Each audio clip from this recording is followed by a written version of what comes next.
Unsung Murder Ballads discusses topics of a disturbing nature. And we're not going to hold back on the graphic details and disturbing content. So we do not recommend our podcast for children under the age of 13. And while we respect the victims and their families involved in these tragic cases, we're also going to be critical of mistakes that are made during the investigations. And we're going to use dark humor to express ourselves now and then. So with that said, this podcast may not be for everyone. And that's okay. We're glad you're here checking us out. And if you've made it this far, welcome to the Unsung Murder Ballads family. And follow us on Instagram at Unsung Murder Ballads if you want to talk to us.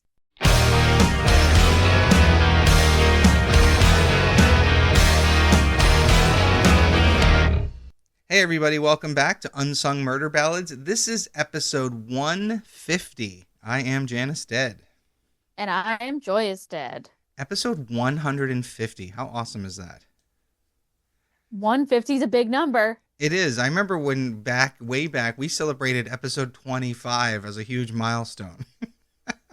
I know. It felt like a big milestone at the time, but I guess that's how milestones work. That's true. All right, so last week we had two guests join us, McKenna and Madsters, and I want to thank them for joining us, but they did want me to let you know that everyone know they were really nervous, and we did record early in the morning, so Madster was a little out of it.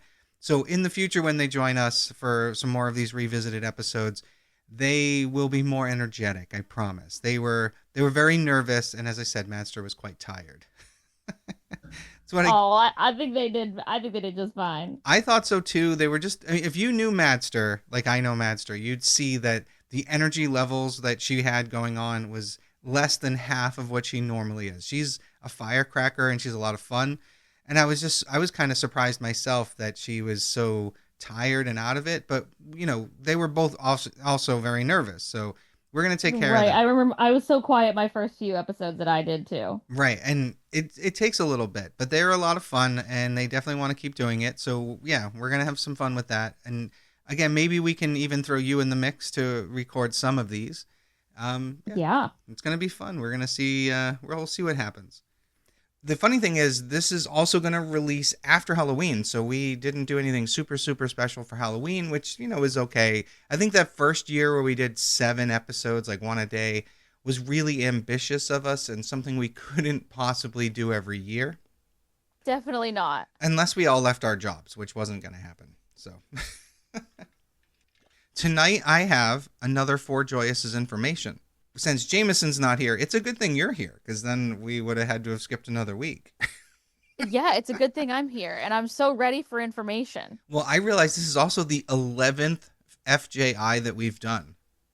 Wow. Yeah, I went back through the list, because I realized originally I wanted Ted Bundy to be number 50, but for whatever reason you weren't able to make it that week, so it got bumped. So there's a sort of... And now we have an FJI perfectly right on a milestone. Exactly. And this one's We've made it. And this one's a big one. This one is, when I mean big, I mean the killer was big. Like he was, I'm sorry, I'm assuming gender. He was a big person? Yes. He was 6'9", 300 pounds. That's a big old man. Yes. So with that said, I'm going to give you his name. I want to see I want you to take a guess just based on that, like we've always done. His name was Edmund Kemper III. Ooh, Kemper. Kemper with a K. That rings a bell. Is there a movie based on this? Probably.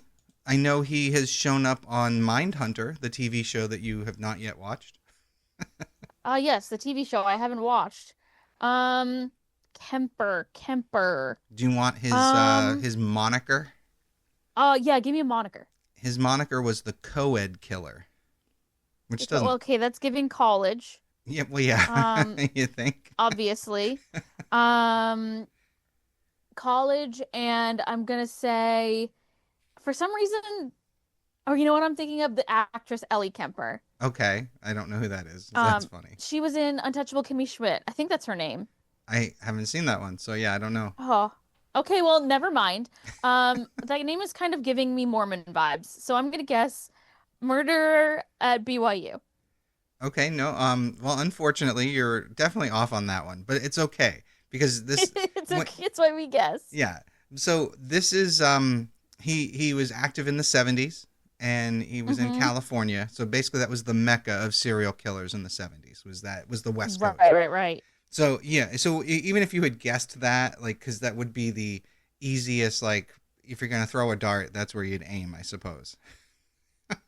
But I give you credit because you went with like the vibes that you had. That would have been cool if you had gotten it right. Right, exactly. It was, kind of West Coast. Right? Yeah, that's true. So I don't know how I would have guessed it. To be fair, you were kind of behind the eight ball on that one. So Yeah. Well, we can always try. no, and This one it does vaguely ring a bell, which is happens occasionally here, but I'm interested to see if anything else about it rings a bell. well, I'm hoping. Yeah, I'm hoping it's still. I'm hoping the shocking parts still shock you. Kind of like when you kind of I'm knew a little bit about Ed Gein. This is true, and the shocking parts do still shock me, and as we know, my recall is not fabulous. Yes. So Oh, I'll probably be surprised by something that I already knew. and I did watch two more episodes of the Ed Gein series on Netflix, and the third episode was almost entirely fiction. So I've decided not to continue. Oof. I Yeah, hate that. well, they're leaning into his schizophrenia a little bit, or his believed schizophrenia. So there's a lot of, are people really there or not? They're also, like, the second episode was dedicated to Alfred Hitchcock being inspired by him to do Psycho. And the third episode at the end was the scene from Texas Chainsaw Massacre. So they're clearly kind of showing you what he inspired in the future while they're also telling his story. But But there's, like telling a fictionalized story. yeah, it's heavily fictionalized, and I'm really bothered by it. There's a female character that is presented as a girlfriend who wants to marry him, who I'm certain is a figment of his imagination. So I'm just like, why are we wasting so much time? This is an 8 episode series. Right. And also like the case is fucked up enough without making anything up. Right, exactly. And I had someone tell me how it ends, they ended the series versus real life, and that was annoying in and of itself, which we won't ruin for the listeners. But yeah, I don't plan I on. mean, Yeah. kind of fucked that there's an ending that isn't just what actually happened. All right. Well, so here's I what we'll hate do. that. Here's what we'll do. Since most listeners know the true story of Ed Gein, if you don't want to know the ending of the series, skip ahead like 30 seconds. But at the end of the series, apparently someone gives him a radio and he communicates with people outside of the hospital, which I believe is, again, his schizophrenia, and they're not trying to say it really happened. It just leads into, you don't know what was real and what wasn't real because he had schizophrenia, is where the Right. show's Like going. we should at least know what was real in real life. Correct. But if you know nothing and that's your first experience with Ed Gein, yeah, you're going to believe a lot of weird shit. I hate it. Yeah. The first episode, so in the first episode, he was given a Nazi comic book, right? And he literally, there's a 15 or 20-minute segment of him imagining the way this Nazi woman lived. What the fuck? It Who was made this show? I don't know. It was a huge waste of time. And I was like, why are we watching this? But Yeah, that sucks. yeah, so I don't recommend it, and just, it didn't work for me. Especially knowing what I know about Ed Gein, totally did not work for me. Yeah. Which sucks. But with that said, here's the true story of Edmund Kemper, which hopefully someday someone doesn't take this and fuck with this as hard as they did with Ed Gein. God knows. I mean, Here's your teaser. So the University of California, Santa Cruz had a problem in 1973. There was heightened suspicion that a serial killer was preying on hitchhikers in the area. Now, hitchhiking was a popular mode of travel in the 60s and 70s, and to be honest, the 80s as well, because I did it. And crazy. right, well, again, as a young man, I was less concerned, although realistically, that doesn't make me less of a possible victim. Right. And I guess, well, you tell me when you were a young man, did you think the first thing you thought of like, oh, if my son's going hitchhiking, like he's going to get serial killed? Well, my parents had no idea I was hitchhiking. But if they had known, right? Oh, they would have beaten my ass. Yeah. Okay, like we all knew this was dangerous. This isn't just hindsight that we're like, that was a dumb fucking idea. Yeah, no, everyone knew it was dangerous, at least in the 80s. But Okay. we did it, Mike, because one of my best friends and I did it. And I remember we were picked up by mostly good people. Like, mostly it was a pickup truck, and we just jumped in the back and rode in the back down the street, you know? Mm-hmm. There was one person who picked us up, and he was like, you guys remind me of like a Bill and Ted sort of like East Coast version of Bill and Ted. And it was hilarious because that's what everybody called me and my friend at the time. So yeah, I have good memories of doing it. And yet somehow, Wow. Okay. yeah, but again, you know, white men, Massachusetts, 1980s, we weren't exactly screaming victim profile. No, that's fair. Right. Okay. So with that said, the students of UC Santa Cruz had been advised by the school to only accept rides from cars that had a university sticker on them, basically saying this person that's giving you a ride is a member of the university staff. That's the only way you can get this sticker. So if you're gonna do it, okay, I was gonna say, so all you have to do if you want to kill somebody is go get a sticker at the gift shop. well, no, yeah, not one that just said the school. It was like an official sticker that allowed you to park, and you know what I mean, like in the staff areas. Mm-hmm. However, unfortunately for the students, the killer was able to obtain one of those stickers because his mother worked at the University of California, Santa Cruz. Mm. So, of course, when this car pulled over to offer people rides, they would look and see that sticker, believing they were safe, they would get in that car. Mm. So, Yeah, when we maybe should have really been telling people don't get in anyone stranger's car. you would hope so, especially as news got out. You'd think you wouldn't do it at all, but that's just Mm-hmm. me. Because I certainly wouldn't have hitchhiked if I knew people fitting my description were being killed or disappearing from hitchhiking. You know? Mm-hmm. So this is the story of Edmund Kemper III, a.k.a. the co-ed killer. And as we said, welcome to our next For Joyous Information episode. It's kind of like really Here we late are. to welcome them. So Edmund Kemper was born in Burbank, California on December 18th, 1948. He was the middle child of 3 children and the only son born to his mother, Clarnell. I've never heard that name for a woman before or since. Me neither. I never heard that name for anybody. Anybody. Clarnell. And she was from Montana, and his father was Edmund Jr. Now, Edmund Jr. was a World War II vet who, after the war, tested nuclear weapons at the Pacific Proving Grounds before returning to California, where he worked as an electrician. Which, that sounds like a cool job, just saying. Testing weapons sounds like a dangerous job. Yeah, but I would love to test nuclear weapons. I'm not going to lie. I would have loved to have lived in that era where shit like that happened. I'm obsessed with the concept. But again, That's just me. valid. We all love things. Well, my favorite superhero was a superhero that after a nuclear explosion melted 2 people together into the superhero Firestorm, and I loved that character as a kid. So True. yeah, It's pretty cool. It must have been really cool at the forefront of any technology that was cool like that, and not like right. AI, where we're making this new technology that just piles out slop. I am so sick of AI shit showing up in my feeds. It's not even funny. Like after Ace Frehley of Kiss died, there was one that showed one of the Kiss album covers, and suddenly the Ace, drawing grows wings and flies above the rest of them. I'm like, are you fucking kidding me right now? Oh, I hate it. Yeah. I hate the slop. Yeah, I'm so tired of it. Someone serial kill the chatbots. Yeah, I guess it wouldn't be serial kill, but serial hacking. Let's do it. Serial hack the chatbots, Yes, please. Anonymous, please save us. Hey, anyway. So Edmund Kemper weighed 13 pounds as a newborn.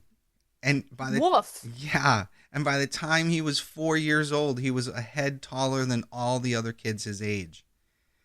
In his youth, Kemper destroyed his younger sister's dolls by removing their heads and hands in what he called rites. Huh. Fucking weirdo. Fucking weirdo. Where'd you learn that from? That's a weird red flag. Yup. Not the rights.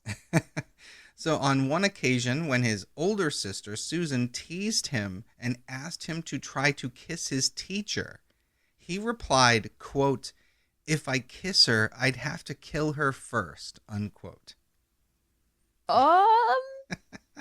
Yeah, Yep. This starts off with a bang. This guy was fucked from go. Yeah, sounds like it. So Kemper recalled that as a young boy, he would sneak out of his house armed with his father's bayonet, and he would go to his second grade teacher's house and watch her through her windows. Yep. This is a really bad start. Yeah. He also claimed that he had been molested by one of his cousins, but obviously we're taking his word for it. We don't know if that happened or not. I mean, as big as he is, it's a little hard to believe, but, sometimes you're just paralyzed with fear. Right. And sometimes you're also, it could have been when he was really young. That's true. I didn't even think of that. Yeah. So Kemper, poor kid. I mean, I'm inclined to believe it, given that how often we hear that story of that leading to, that's true. Violent behavior later. Right. You're right. But Edmund Kemper will later, because you're going to hear a lot of these testimonies that can only have come from someone present. After his arrest, he's very vocal. He does a lot of interviews. So yeah, he has no reason to lie. So you're right. I didn't really take that into account. So Kemper also stated in interviews that some of his favorite games to play as a child were Gas Chamber and the Electric Chair. Ooh, did he? Yes, he's making these games up. In these games, he would ask his younger sister to tie him up and flip imaginary switches. And then, depending upon which game he was playing, he would pretend to be either electrocuted or like choking to death via gas inhalation.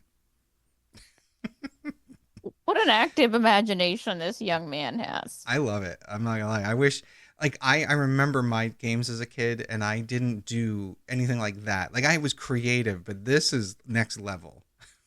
I kind of love it. This is really something. So by his own account, he came close to death several times as a child, in which case he's blaming his older sister both times. He claims that the first time she tried to push him in front of a train. Yikes. And the second time she pushed him into the deep end of a swimming pool, and he couldn't swim, and he almost drowned. Well, that's pretty fucked. Yeah. But at the same time, like, his older sister, if she had been successful, she'd have saved lives. Just saying. But, we would have never known. We never know who or what is saving lives. That's true. Or if you just did something fucked up to someone who could have got better. Yeah, or she must really have hated Kemper. That's all I can think. He also still maintained a close relationship with his father, but he was devastated when his parents separated in 1957 and divorced in 1961. Now, his parents, Clarnell and Edmund Jr., basically had this contemptuous relationship. Clarnell complained that her husband had a menial electrician job that barely supported the family.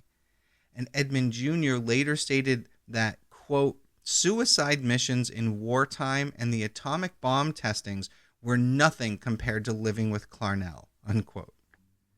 Woof. Right?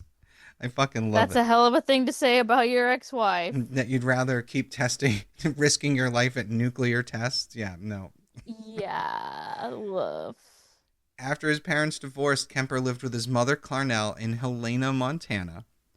And he basically had a severely dysfunctional relationship with her, basically calling her a neurotic, domineering alcoholic who he claimed frequently belittled, humiliated, and abused him. Oh. Which, again, I think a lot of his behavior probably stems from that, as we've seen. That generally fucks you up. So basically at a young age, he was exhibiting antisocial behavior and cruelty towards animals. At the age of 10, he buried the family cat alive. He then dug up its body, decapitated it, and mounted its head on a spike. Yeah, this is what they mean when they say red flag. Yeah, red flag. They can't get any more red than this. No, absolutely not. This is one of those real clear cases. At the age of 13, he killed another family cat, which he thought favored his younger sister over him. And he kept pieces of that cat's body in his closet. I wish I could convey the face I'm making. I can only imagine. Not gonna lie. So yeah, but Clarnell, wow, it's fucked. I can't even. I don't know what I would do if I opened my kid's closet door and there were pieces of a dead cat's body. I don't know what I would do. Like I think he I'd would be in faint a he'd be in a hospital. immediately. So Clarnell often made her son sleep in a locked basement because she feared that he would harm his sisters. Which, good call in a weird way. It's still Yeah, it's torture, like but probably making him a worse person, but keeping your other kids safe. It's right. Again, fucking tough. she should have called the hospital. Yeah. Apparently, she would often smack him for the slightest act of insubordination, and Kemper claimed that his mother refused to show him any affection out of fear that she would, quote, turn him gay, unquote. Huh. It's a different time. We are That a mother showing her son affection would make him gay? we've heard it all here, I guess. That's a really interesting line of thinking. Yeah, I can see, like, the father, you know what I mean? Like, yeah, Right. it's fucked up. Man, rather a gay child than a fucking serial killer, but that's just me, maybe. Maybe that's just me. Right. So at age of 14, Kemper ran away from home to be with his father in Van Nuys, Los Angeles. Once there, Kemper learned that his father had remarried and now had a stepson. Sure, he doesn't like that. Kemper stated that his father cared more for his second family than he did for his first family. Kemper's father didn't want him there, and he shipped him to live with his paternal grandparents, who lived in a ranch in the foothills of the Sierra Nevada on Road 224, about 2 miles west of a town called North Fork. Mm. Kemper described his grandfather as senile and said that his grandmother emasculated him. So another supposed... What, by taking care of him because he's senile? Well, I'm not sure if he means the grandfather or Kemper himself. Gotcha. It's unclear on that one. And I guess if I had dug deeper, because like Kemper really does love to talk. I probably could have found that information, but I didn't dig that much deeper. On October 27th, 1964, police in North Fork, California, got a phone call from 15-year-old Edmund Kemper, who tells them that he just murdered his grandparents. As soon as they arrive at the Kemper farm, Edmund is waiting there patiently to be arrested and taken to jail. Obviously, the first question police ask him are, why did you do this? Mm-hmm. And Kemper said he killed them because he was mad at the world and he wanted to see what it would be like to take a life. What the fuck? Yeah. The story should really end here, shouldn't it? It should, but I know it doesn't. No, we're in the beginning here. My God. According to Kemper, it started with a fight that he had with his grandmother, Maud. And basically she was arguing with him, and he went, I don't know if he was going out to hunt or if he was holding a gun, but she wanted to take the gun away from him. But the gun was a Christmas gift that his grandfather, Edmund Sr., had given to him, and he didn't want to give it up. Oh my God, why would you give this kid a fucking gun? Right. Maybe he really was senile. Deeply. So instead of turning the gun over to her, he just shot her in the head and then shot her a couple more times in the chest to make sure she was dead. He then told police that the only reason he killed his grandfather was out running errands, and he waited for his grandfather to come home. And as soon as his grandfather exited the car, he shot and killed his grandfather so that he wouldn't walk in and see his wife dead. Oh. That's like a weird murder mercy. Right? It's fucked up. I mean, Ed Kemper's fucked up. So Kemper's crimes were deemed incomprehensible for a 15-year-old to have committed, and court psychiatrists diagnosed him with paranoid schizophrenia. Now, there was a lot of back and forth that I won't go into because I don't want this to be 2 episodes. But in the end, he was sent to Atascadero State Hospital, which is a maximum security facility that houses mentally ill convicts. That's where they sent him. And basically his term was an indefinite term. So they never had to let him out. Oh my God. And you're going to tell me, he had good behavior while he was there. Yeah, he took all his meds. It's so much worse than that. Oh God. After he's locked up at Atascadero's, doctors, psychologists, and law enforcement all remained fascinated by him. They gave him all sorts of assessments and IQ tests, and he registered at like genius levels. They're like completely into this guy and trying to rehabilitate him. Oh, so it's like a pet project, and they're gonna do something dangerous just to prove that they accomplished something. Great. Basically, yeah. He was so good with their test that hospital authorities would let him administer the test to other inmates in the hospital. What the fuck? Yeah. So they keep What the fuck? they keep studying him and reevaluating him. And Kemper, being as intelligent as he is, starts to figure out a couple things. One, he's learning what to do and not to do from these criminals that are caught and sent to this hospital. And he's figuring out what the doctors want to hear on these tests. Right, because he's administering them. He's learning them inside and out. Exactly. God damn it. So he starts using this information that he's learning within these tests to get his own diagnosis reduced to a personality disorder with passive aggression. After he murdered his grandparents. Yeah. That's so passive. That aggression. Oh know? my God. So passive. Yeah, he basically learned how to fuck the system. And the penal system in California at the time was more focused on rehabilitation than it was on punishment. And Kemper, being as young as he was and becoming such a model prisoner, was deemed to be this big success story for their new ideas. Yeah. Man, I'm like, I like the focus on rehabilitation, but I think we have to realize that, like, Some people are maybe just there are fucking... certain kinds of crimes that we don't rehabilitate from. Well, and again, I can sort of understand their point of view because he was 16 when he killed his grandparents, and he sat there waiting for police, right? It's Right. not normal. So I can sort of see where, like, well, Right. he was a kid, blah, blah, blah. Crazy. Yes, I don't know. You murder them in cold blood.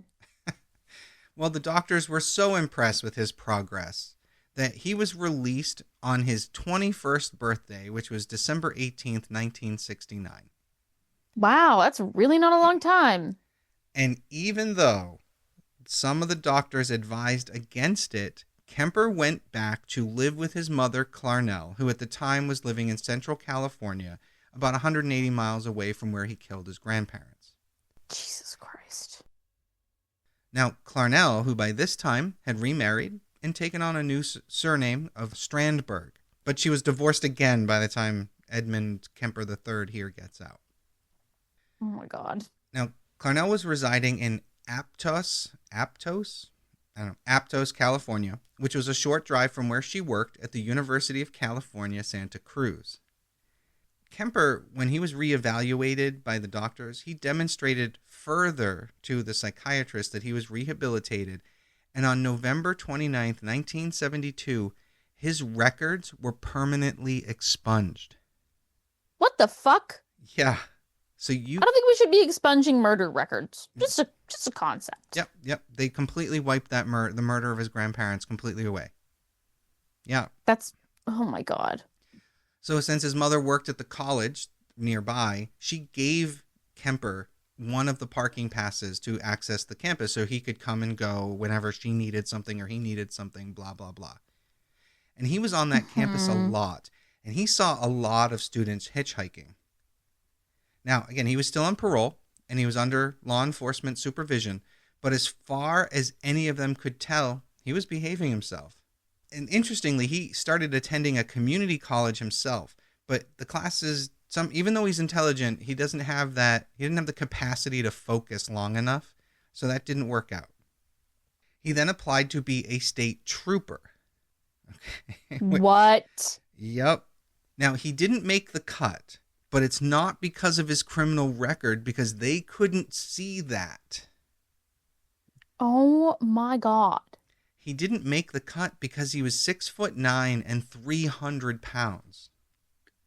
Ah. So, one, you're a big cop, you're an easy target. If someone shoots at you, you're probably not going to make it. But, right. And there's also, I'm assuming, the physical fitness part of it as well. Kind of like the Marine Corps that I served in. If you were that big and heavy, you're probably not going to get accepted into the Marine Corps. Right. It's just going to be, it's going to be really hard for you to do the physical requirements. Exactly. Sheer mass. Exactly. Kemper doesn't take any of this personally. And he even begins to hang out at a local bar, which was like a local police hangout. And it was called the Jury Room. And law enforcement there, they kind of liked the guy. They were like, hey, it's Big Ed. He's a gentle giant. And they let him hang out. Oh my God. It's so fucked up. Big Ed. So after getting turned down by the California State Troopers, Kemper got steady employment working for the California Department of Transportation doing road construction, which, with his size, completely makes sense. It was a decent job with a steady paycheck, which further vindicated the parole board's belief that Kemper was making progress. Oh my God. I know, right? During this time, his relationship with Clarnell remained toxic and hostile, and the two were frequently arguing, and the neighbors often overheard this. Mm-hmm. But eventually, he saved enough money, and Kemper moved out to live with a friend in the city of Alameda. Now there, he still complained about being unable to get away from his mother because she regularly telephoned him and paid him surprise visits. But he himself often hit financial difficulties, which resulted in him needing to reach out to his mother for help. Smart guy, but can't figure out his fucking finances? Okay. Right, exactly. So this next section, I'm just going to throw in because this is just more, it's just like a little tidbit, and it's going to jump ahead a little bit, but then we're going to come back. So while he was still in his early 20s, he met a female student from Turlock High School at the Santa Cruz beach, and the two of them became engaged in March of 1973. Their engagement would last over a year, but would be broken off after his second and final arrest. And her parents had requested that her name never be revealed to the public because she was only 17 at the time. But they were engaged for a year. Well, gross. She was, yeah, exactly. So I'm only including that to kind of say that he was trying to at least look like he was living a normal life, even though this girl was super young. Because the rest of it from here gets fucked. And I don't know how this... I feel bad for this girl. I won't say I don't know how she didn't see what was happening. She was only 17 at the oldest here. And who knows how communicative he was as a fiance. Right. And he's a big dude. I mean, I'm sure you remember, I have a friend of mine whose name I won't say. He's 6'10", he's a big guy. Just imagine him as a fucking serial killer. Yeah, that's scary. Yeah, terrifying. I love this dude to death, but I would be afraid for my life if he was coming at me. Right? Yeah. So, meanwhile, throughout the city of Santa Cruz, near where Kemper was living, this area became the hunting ground for multiple killers. It's crazy how many serial killers were active at this time, and there was another one in this area that was very specifically active, literally on top of where Ed Kemper is about to soon be hunting. Very scary, and also explains slasher films. Right. And honestly, it's exactly where this shit comes from. It's crazy. And we are going to... It makes sense. We are going to touch on one other, this one that's literally hunting in an overlapping area here as we go. Because at the very end, Ed Kemper says something really fucking hilarious about this guy. So yeah, so some of the things I'm going to talk about that as we go are not attributed to Kemper, and that's because it's attributed to this other guy, or still remains unsolved. Like there were killers that weren't caught then that were leaving bodies. Fucking crazy. Damn. It's got to be a nightmare for people trying to figure it out. Exactly, because you don't know what the hell's going on. Is it all the same Right, there's person? so many people who could have killed it. Exactly. Killed them. I thought you were being like motivational, like, yeah, you killed it. Oh my God. Yeah, terrible. So starting in the fall of 1972, the Santa Cruz police had a series of shocking murders that made the city a scary place to be. As far as they could tell, it started in August of 72 when a skull turned up in the Santa Cruz Mountains. Now, police used the dental records to identify this skull as belonging to 19-year-old college student Mary Ann, who had gone missing from Berkeley nearby with her friend Anita. With Mary Ann's skull and no trace of Anita, police were forced to assume the worst about what had happened to these two young women. Now, this one was Edmund Kemper. And what happened was, 3 months earlier, on May 7th, 1972, Kemper was driving in the Berkeley area, and he picked up two hitchhiking students from Fresno State University, Mary Ann Peace and Anita Mary Lucchesa. And they were both going to visit a friend at Stanford University. After driving for an hour, Kemper reached a secluded wooded area near Alameda that he was familiar with because of his work on the highway department. And somehow he got there without alerting his passengers that he had gone in a different direction. Now, I'm not victim blaming, but you would think you'd be a bit more on alert. I understand these are the first victims, but you'd think you'd still be paying attention. A stranger's driving you somewhere. But I'm not blaming them. Maybe, but this is pre-GPS. Oh, God damn it, you're right. It's not like there's a phone there and you're like, oh, this guy's taking the wrong turn or like whatever. Like, I'm always on alert, like if I'm in an Uber or whatever, keeping an eye on. But like, how else would I know? No, that's true. But I guess maybe this college was like where they were going was in the woods too. Like, because some of these colleges are set back. I just think, I don't know. Again, it's hard to say because I'm a lot more paranoid, but we also talk about this shit every week too. So. Right. And we're talking about post all of this. That's true. Hindsight at like, oh man, this happened a bunch, so now we know to be careful about and we know to watch. But right, and this is unfortunately paranoia comes from experience. Right, and this is still pre-Bundy. Yeah. So once they were there, Kemper handcuffed Mary Ann and he locked Anita in the trunk. He then stabbed and strangled Mary Ann to death, subsequently killing Anita in a similar manner. While he was handcuffing Mary Ann, he had accidentally brushed the back of his hand against her breast, and it embarrassed him so much that he apologized to her. Before killing her. Interesting. Fucking weirdo, man. Weird. Kemper later stated that he chose these two because they seemed more upper middle class, of a better class of people than he was used to, as he wasn't interested in the scroungy, messy, dirty, smelly hippie types. And those are his words. Fascinating. But he was only interested in killing these people. Oh, just wait. Oh, no. Kemper then put both of the women's bodies in the trunk of his car and returned to his apartment. On his way, he was stopped by a police officer because he had a broken taillight. But the police officer didn't detect anything wrong and certainly didn't look in the trunk. Terrifying for him, I'm sure. Oh, yeah. I bet. Kemper's roommate wasn't at home, so when he arrived, he took the bodies into his apartment where he photographed them and had sexual intercourse with their naked corpses before dismembering them. Oh, that's so weird and gross. Oh, he was embarrassed to touch her breast before she was dead. Correct. Now, if you remember, when he was a child, his sister dared him to kiss his teacher, and he said, I would do it, but I'd have to kill her first. Yep, I do recall that. Yeah, so he already knew how he was going to have to handle this. Fucking crazy. So he then put the body parts in plastic bags, which he later abandoned near Loma Prieta Mountain. And before disposing of Mary Ann's and Anita's severed heads in a ravine, he engaged in oral sex with both of them. Ew. I can't... That's so fucked. Ugh. Just imagine you're like hiking a mountain and you see some dude sitting in a car gratifying Oh my God, I himself. would rather not.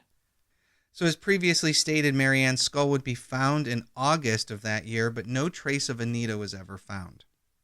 Then about a month after they found the skull, on the evening of September 14th, 1972, Kemper picked up a 15-year-old Korean dance student named Aiko Koo, who had decided to hitchhike to a dance class after she missed her bus. He again drove to a remote area where he pulled a gun on her. And get this shit. Kemper exited the car to go around to the passenger side to remove her from the vehicle. When he did so, he accidentally locked himself out of the car with the gun still in the vehicle. Oh my God. Somehow, Kemper convinced her to open the door for him and let him in. I mean, yeah, you said he was very charming and convincing. And he's also huge. And I mean, yeah, you can convince me. So once back in the car, he proceeded to choke her to unconsciousness, rape her, and kill her. Oh. So I can only attribute this to her being in such fucking fear that she thought complying was her only option. Yes, which makes sense. In a lot of cases, that would have been her way to survive. Correct. But not in this one. And maybe she didn't Unfortunately. know the gun was still in the car. There's that too. Right, she might not have known. But it's one of those moments where, had she known, this whole thing could have been over right there. Assuming she could have If pulled the only. trigger. Right. So Kemper subsequently packed Aiko's body into the trunk of the car and went to a nearby bar to have a few drinks before returning to his apartment. Yeah, he confessed later that after exiting the bar, he opened the trunk to admire his catch like a fisherman. Yeah. Oh, I hate it. Back at his apartment, he had sexual intercourse with her body, then dismembered it and disposed of the remains in a similar manner as his previous two victims. Aiko's mother called the police to report her disappearance and put up hundreds of flyers asking for any information, but she did not receive any responses about her daughter's location or status from anyone, which is crazy. So with Anita and Aiko missing and Marianne dead, Santa Cruz's concern turned into a full-blown nightmare on Friday, October 13th, when a homeless man named Lawrence White was found dead after being beaten to death with a baseball bat. Oh my God. Not Edmund Kemper. Right, it's like that's not matching the That same other month, ones. a young woman named Mary was declared missing after she doesn't show up for a job interview. And in early November, a priest was beaten and stabbed in his own confessional booth. What the fuck? None of this was Edmund Kemper. Oh man, this place is going through it. Right? And we're going to talk about the other guy who's doing this. We just haven't gotten to him yet. Oh. Both the public and police are beyond shaken up, as you can imagine. And they were putting out warnings to the public. However, it's just basic shit. Be careful. Use your common sense about strangers. Don't hitchhike, right? I mean, obviously.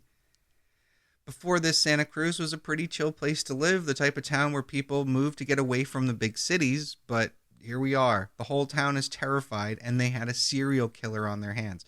And they still believed it was just one person at this point. Oh. That's a lot of output for one person. That's even it's almost scarier. Yeah, right? To be honest, the other guy is fucked up. You know, killing a priest in his confessional, like beating a homeless person to death. It's fucking crazy. Is this guy also a famous serial killer? We could have covered him, but we're not going to. He's like a tack on to Ed Kemper here.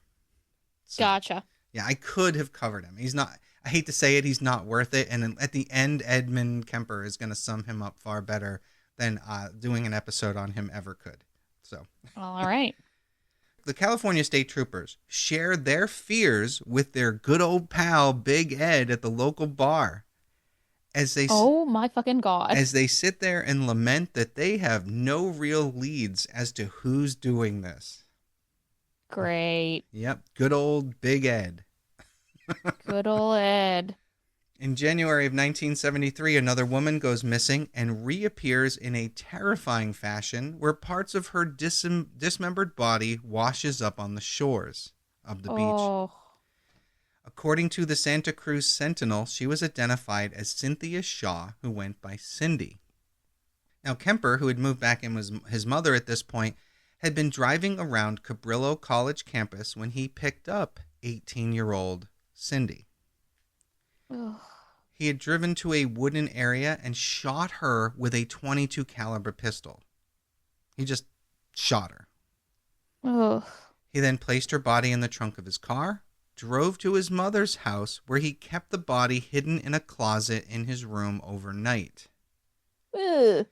When his mother left for work the next morning, he had sexual intercourse with her body, and then he removed the bullet from her body before dismembering and decapitating her in his mother's bathtub. Oh, God. Yeah. Kemper kept Cindy's severed head for several days, regularly engaging in oral sex with it.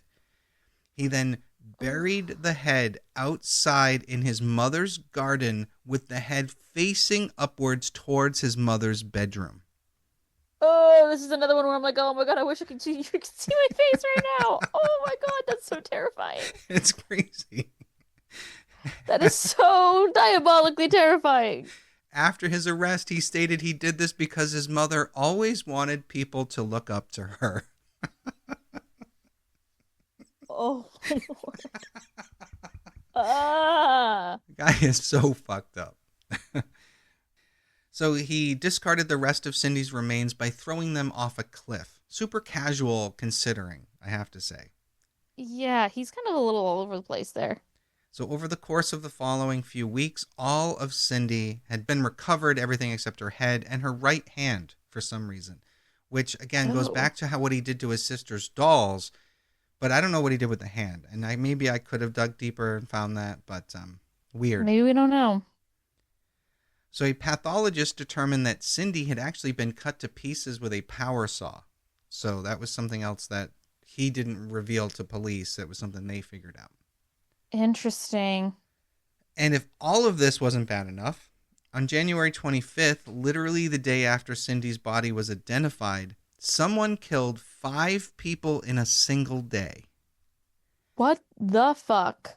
This person fatally shot and stabbed 2 families and their young children.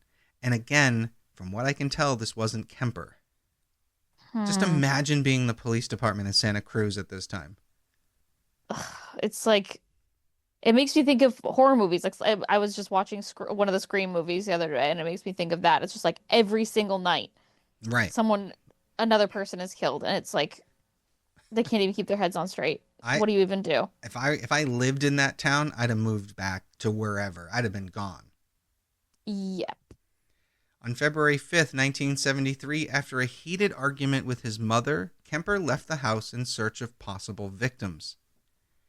With the heightened suspicion of a serial killer preying on hitchhikers in the Santa Cruz area, students had been advised to only accept rides from cars with university stickers on them. I'm sure he knows this. Exactly. And Kemper, who had one of those stickers because his mother worked there, he was driving and he encountered 23-year-old Rosalind Heather Thorpe and 20-year-old Alice Helen Liu on the USCS campus, individually. So he first encountered Rosalind as she exited a building, having just attended a lecture. He offered her a ride and she got in the front passenger seat, believing Kemper to be a fellow student, and they began chatting as he drove. Shortly after, he saw Alice, and he described her later as a small Chinese girl thumbing for a ride. Kemper stopped his vehicle, and Alice got in the back seat. Shortly after, as they're driving along, Kemper slowed the vehicle down and shot Rosalind in the head with the .22 caliber pistol. Jesus. He then turned back to Alice, who was cowering in the back seat, and he shot twice, missing her, but the third bullet hit her in the temple. Oh. He then wrapped their bodies in blankets and brought both victims back to his mother's house. This time, though, he beheaded them in the car before carrying the headless corpses into his mother's house to have sexual intercourse with them. Oh, I hate this so much. Yeah, it's fucking terrible. Like, this guy is nuts. He then dismembered the bodies, removed the bullets to prevent identification that way, and discarded the remains the next morning. Some of those remains were found at Eden Canyon a week later, and more later somewhere on Route 1 in March. Oh. When questioned in an interview as to why he decapitated his victims, he explained, quote, "The head trip fantasies were a bit like a trophy. The head is where everything is at. The brain, the eyes, the mouth. That's the person.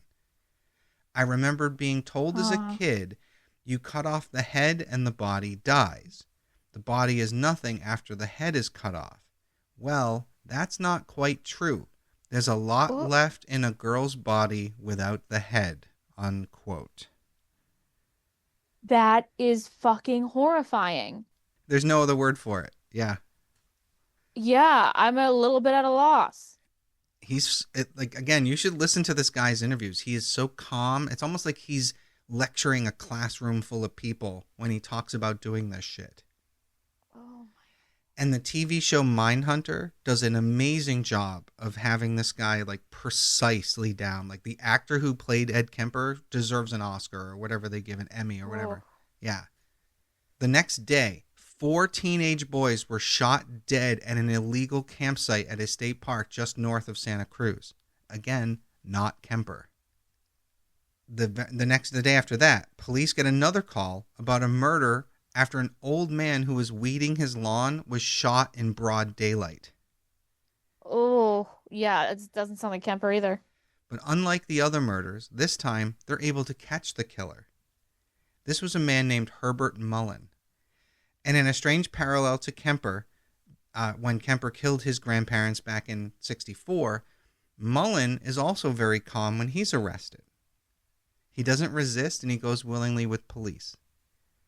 So police have him in custody, and before they can officially charge him with anything, that's when the remains of Mary Ann, the skull they found, comes back positively ID'd from dental records. Oof. And with this new information, and Mullen already being in custody, police are desperately trying to tie him to all the missing people and murdered people in the area. Yeah, I'm sure. It's like they feel a sigh of relief. They're like, oh, finally, we have a murderer in custody. Right. I wonder if they have any idea that that's not everything. Well, unfortunately, they couldn't get any definitive evidence linking him to Mary Ann's skull in particular. But after his arrest, more bodies were turning up. And these bodies were dissected and dismembered, which doesn't really fit Mullen's MO here.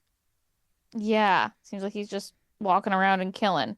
But you know how cops are. They once they got their teeth in something, they don't necessarily want to let it go. And the psychology of it makes sense, and that you're like almost like it's too awful to believe that there could be more than one going around. You just want so badly to believe that you've caught the danger. Yeah, the one crazy person, not 2 crazy people. Or more. Or more. Yeah. Yeah. So in early March of '73, some hikers in San Mateo County, which is north of Santa Cruz, stumble upon a skull and a jawbone. Once law enforcement noticed that the jawbone didn't quite match the skull, they continued searching and located the matching skull nearby. Now the remains were taken back for identification, and dental records came back that they had found the remains of Alice and Rosalind, the missing hitchhikers, those last 2 victims so far. And it was at that point that the media in Santa Cruz were really putting pressure on the district attorney about Herbert Mullins. They were asking that if they had this guy in custody, why are people still turning up dead? And they finally had to publicly admit that there was another homicidal maniac out there. So on February 17th, Herbert Mullins was charged with 10 counts of murder for the 9 people slaughtered during his 2-week spree and the guy weeding his lawn in February of that year. But as you might be wondering, because we haven't mentioned him in a little bit, where's Edmund Kemper during all this? Yeah, where is he? Yeah, you're right. Where is he? What's big old Ed doing, right? Yeah. Well, for the most part, Ed was remaining inactive until April 20th, 1973. Ed Kemper, who was just fed up with his mother's bullshit, had been waiting for her to come home from a party. Oh. Yeah, he realized that the anger he started to feel towards women was really anger that he felt towards his mother. Wow. Yeah, it's real genius. It took him long enough. Right? So he was asking himself, why is he killing women when the real object of his anger is right fucking there? So she got home, and she was sitting in bed reading a book, and she noticed that Edmund was walking back and forth in front of her room, and she said, I suppose you're going to want to sit up all night and talk now. And he replied, no, good night. And he waited for her to fall asleep, and then he came back into her room and bludgeoned her to death with a claw hammer, then slit her throat. Awful. Once that was done, he beheaded her and, as he said, humiliated her corpse. Now, what he means by this is that he put her head on a shelf and screamed at it for an hour. He was throwing darts at it and ultimately, quote, smashed her face in, unquote. Oh. He then cut out her tongue and larynx and put it in the garbage disposal. However, the garbage disposal could not break down the actual vocal cords and ejected the tissue back out of the sink. Oh, of course. And this is all from him telling us. I Correct, know. right. And of course, Kemper said of this, that seemed appropriate as much as she'd bitched and screamed and yelled at me over the years, unquote. Oh my God. This dude's nuts. I love it. Yeah, I don't love it, but he is nuts. Well, he then hid his mother's corpse in a closet and went out for drinks at a nearby bar. Upon his return, he invited his mother's best friend, 59-year-old Sarah Taylor Hallett, who went by Sally, over to the house for dinner and to watch a movie, which she believed the invitation was from Clarnell. Oh. And when she arrived, Kemper strangled her to death. He subsequently put her corpse in the closet and obscured any outward signs of disturbance, and he left a note for police that said, approximately 5:15 a.m. Saturday, no need for her to suffer any more at the hands of this horrible, murderous butcher. It was quick, asleep, the way I wanted it. Not sloppy and incompetent, gents, just a lack of time. I got things to do, unquote. Wowza. So afterwards, Kemper fled. He drove nonstop to Pueblo, Colorado, taking caffeine pills to stay awake for the over 1,000-mile journey. That's long as fuck. Yeah, I can't even imagine. Like, 600 miles, if you're only doing 60 miles an hour, that's 100 hours. No, yeah, that's 10 hours. 10 hours. So you got 2/3 of that more to go. Fuck that. That's crazy. So yeah, that's like 16 hours of driving. Fuck that. Yeah. And that's assuming he's doing the speed limit, right? Right. On him, he had 3 guns and hundreds of rounds of ammunition in his car, and he believed that he was the target of an active manhunt. However, nobody knew his mother and her friend were dead. Wow. So when he sat there in Pueblo, not hearing anything on the news about murders and wanted men, he found a phone booth and he called the police himself. Wow. He confessed to the murders of his mother and Sally, but the police didn't take his call seriously and Are you kidding me? And told him to call back at a later time. Oh, man. This story, you can't make this shit up, right? Oh, man. You really can't. Truth is stranger than fiction, as always. Yep. Several hours later, Kemper called again, but this time he asked to speak to an officer he knew personally. Now, the Santa Cruz police were beyond shocked to get this call from their buddy Big Ed, especially after he told them this disturbing story. He confessed to killing his mother and Sally, and then he waited for police to arrive and take him into custody. Did they actually arrive this time? This time, they contacted the Pueblo police, who did pick him up, yes. And my God. And upon his capture, Kemper then also confessed to the 6 students that he had murdered. It's so fucked that the only time this guy gets caught is when he's like not even trying to get away. He like literally is turning himself in. And they don't believe him initially. It's insane. When asked in a later interview why he turned himself in, Kemper said, quote, "The original purpose was gone. It wasn't serving any physical or real or emotional purpose. It was just a pure waste of time. Emotionally, I couldn't handle it much longer. Towards the end there, I started feeling the folly of the whole damn thing, and at the point of near exhaustion, near collapse, I just said the hell with it and called it all off," unquote. Wow. This fucking guy, man. Police kept Kemper talking on the phone. This is when he called Santa Cruz, until law enforcement from Colorado was there, and they arrested him at the phone booth. Meanwhile, police back in Santa Cruz made a quick trip to Kemper's house, where he's living with his mother, and that's when they found her mutilated body and Sally stuffed in the closet. Once in custody, Kemper calmly and casually told police everything.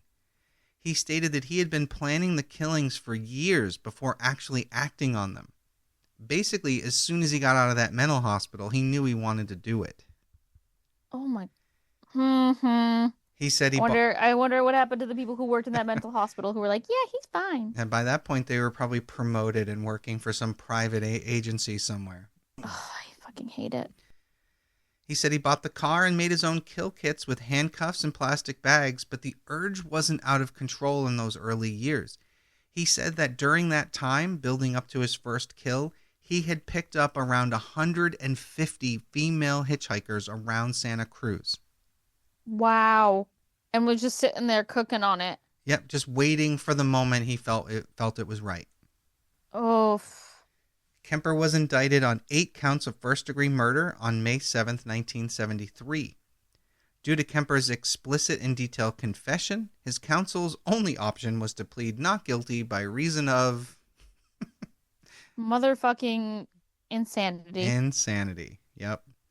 So Kemper attempted suicide twice while he was in custody, but his trial went ahead on October 23rd, 1973. On November 1st, Kemper took the stand and testified that he killed the victims because he wanted them for himself like possessions. Weird.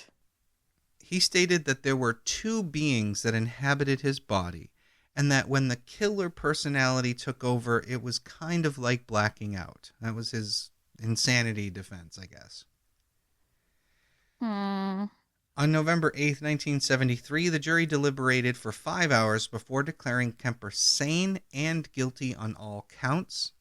And we go. And Kemper asked for the death penalty, requesting death by torture.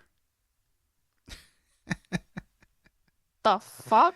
It would never happen, even if, they're not going to do it that way. But how amazing is the request? Like, I want you to torture me to death.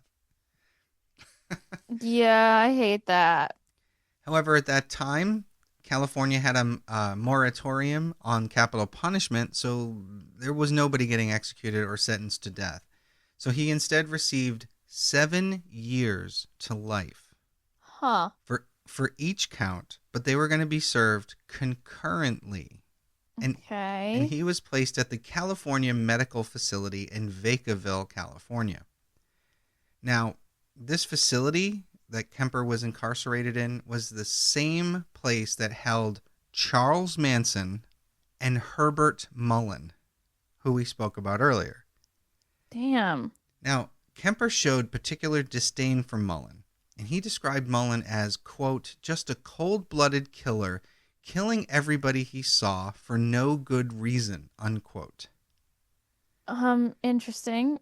Well, Kemper manipulated and physically intimidated Mullen, because Mullen was only 5'9", which is a foot shorter than Kemper. Mm-hmm. And Mullen had this annoying habit of bothering people while he was in his cell. He would sing and do whatever, especially if someone was trying to watch TV, which apparently they had TVs in their fucking cells.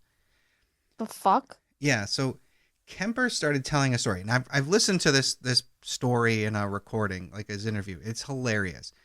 Basically, he was trying to, because he's in an adjoining cell, so he can't see where Mullen is. It's on the other side of a wall. And he was trying to throw water at him. And Mullen, of course, is fucking harassing him. What ended up happening was the guy on the opposite side of the hallway would stand where Mullen was standing in his cell. And Kemper was able to throw water or throw things kind of like a side throw. And he knew where to aim because of where that other inmate was standing, helping him target Mullen. So after a while, Mullen was like, what the fuck? He doesn't know how Kemper's pulling this off. And he starts behaving. Wow. Every time Mullen behaved, Kemper would give him peanuts, which apparently Mullen liked peanuts, and Kemper knew that. So when Mullen was good, he would get a reward. And when he was not good, he would be punished. Oh my God. He's literally like Pavloving his fucking. Serial killer fucking cellmate. Oh my God. And it was so effective that after a while, Mullen would ask Kemper for permission to do things. That is batshit crazy.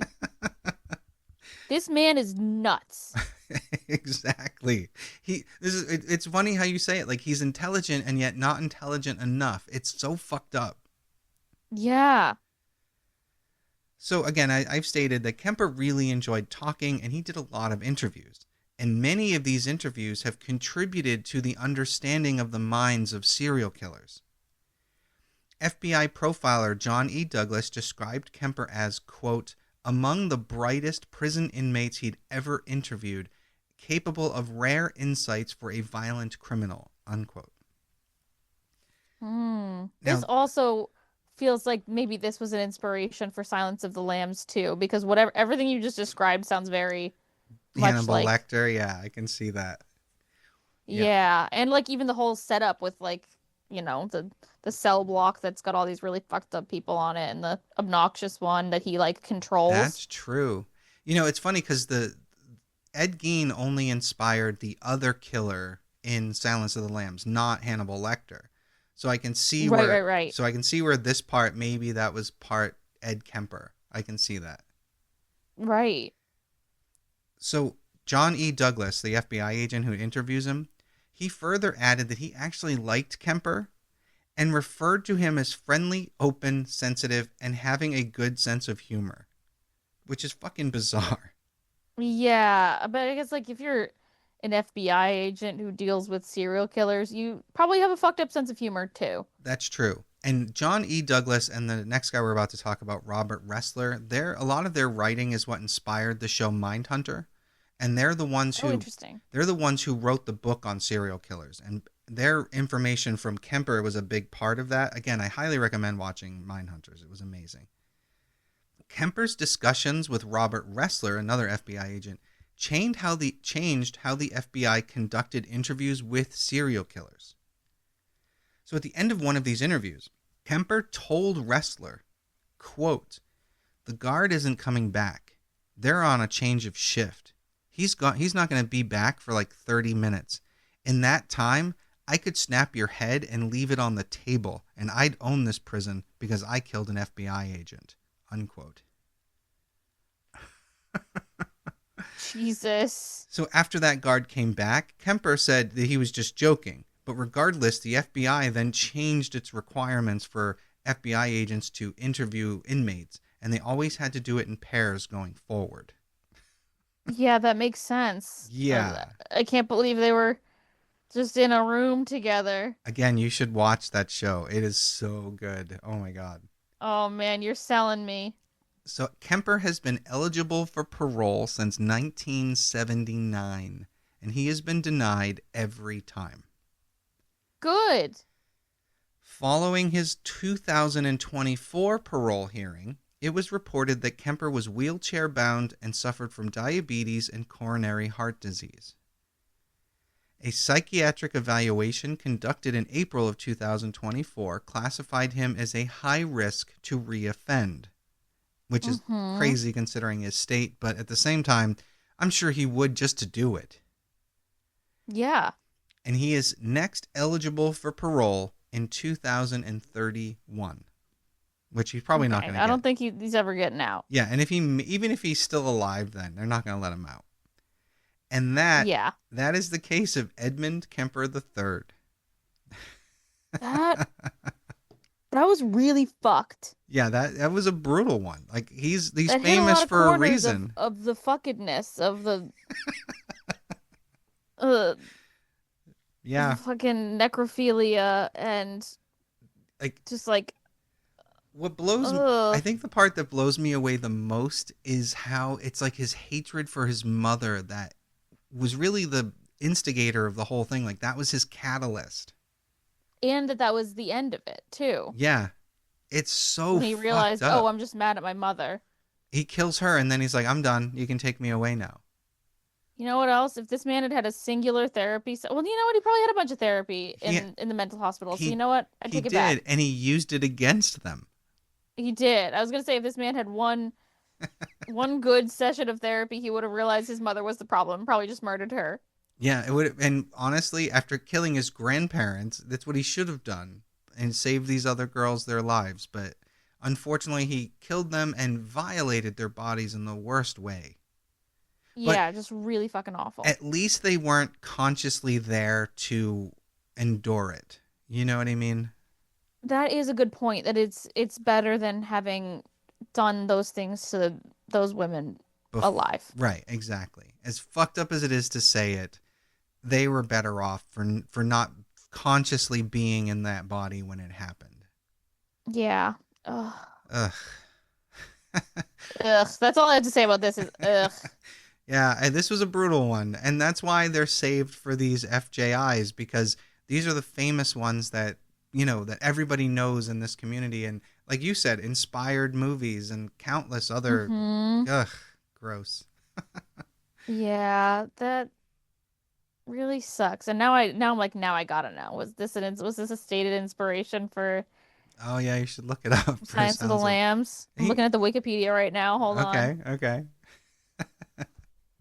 Yes, I was right. He was one of the inspirations for Buffalo Bill. Although I think Buffalo Bill was the one that was also Ed Gein. right, yeah, it says here that Kemper, Bundy, Gary Heidnick, Oh, Jerry Heidnick. Brudos, Yeah, they're on our and Ed list. Gein. Yeah, they're on our list. Yeah, I was gonna say I don't think I know those ones. Heidnick was brutal. Oh, the cops used to joke that the way he killed women, they called it the Heidnick maneuver. Oh God. Yeah, I'm gonna resist don't look it up. Googling that. Yeah, it's on our list. It won't be an FJI, but it's on our list. Dang, the Wikipedia is also saying that Patrick Bateman quotes Kemper in American Psycho. Yes, he does. He says he's quoting Ed Gein, but he's actually wrong. He's quoting Kemper.